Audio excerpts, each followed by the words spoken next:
दोस्तों नमस्कार। आज कहानी का शीर्षक है व्यक्ति की असलियत की पहचान। एक आदमी नौकरी मांगने के लिए राजा के पास आया। राजा ने उससे उसकी काबिलियत पूछी तो बोला, मैं आदमी हो चाहे जानवर, शक्ल देखकर उसके बारे में बता सकता हूँ। राजा ने उसे अपने खास घोड़ों के अस्तबल का प्रभारी बना दिया।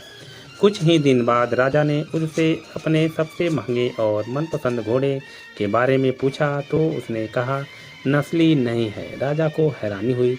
उसने जंगल से घोड़े वाले को बुलाकर पूछा तो उसने बताया, घोड़ा नस्ली तो है पर उसके पैदा होते ही इसकी मां मर गई थी, इसलिए ये एक गाय का दूध पीकर पला बढ़ा है। राजा ने प्रभारी को बुलाया और पूछा, तुम्हें कैसे पता चला कि घोड़ा नस्ली नहीं है? उसने कहा, जब ये घास खाता है तो गायों की तरह सिर नीचे करके, जबकि नस्ली घोड़ा घास मुंह में लेकर सिर उठा लेता है।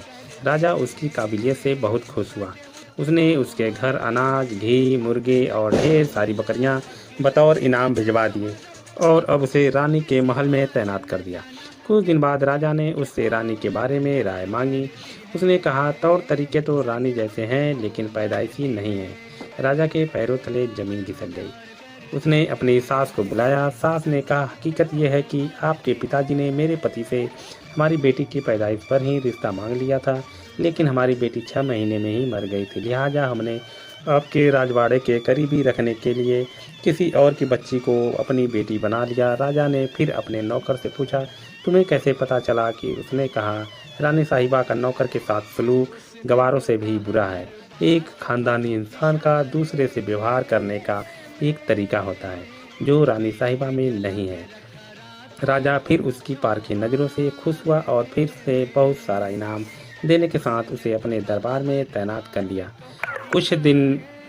कुछ वक्त बाद राजा ने उससे अपने बारे में पूछा। नौकर कहा, जान की सलामती हो तो कहूँ। राजा ने वादा किया तो उसने कहा, न तो आप राजा के बेटे हो और न ही आपके चलन राजाओं वाले हैं।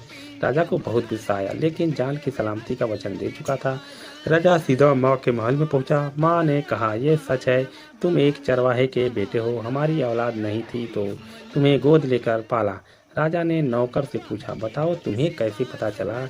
उसने कहा, जब राजा किसी को इनाम देते हैं तो हीरे, मोती और जवाहरात की शक्ल में देते हैं, लेकिन आप भेड़, बकरियां, खाने पीने की चीज़ें देते हैं।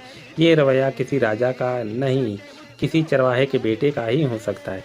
तात्पर्य यह है कि इंसान की असलियत की पहचान इसके व्यवहार से ही मालूम होता है। दोस्तों नमस्कार, धन्यवाद।